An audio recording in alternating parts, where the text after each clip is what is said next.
Daripada Abi Hurairah radhiyallahu anhu, kata dia Nabi SAW bersabda, kata Nabi, ada satu orang laki-laki duduk di tengah padang pasir.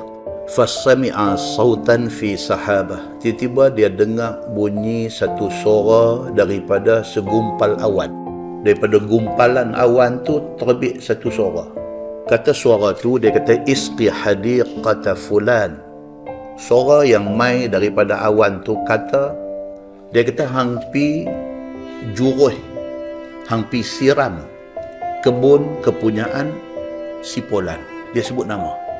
Dia ni duduk tengah padang pasir, tiba-tiba nampak satu awan duduk atas dia. Tiba-tiba daripada awan tu bunyi satu suara. Suara tu kata, hangpi dekat kebun satu orang, dia sebut nama orang tu, pergi turun hujan di situ. Fatanaha dhalika as-sahab fa'afragha ma'ahu fi harrah.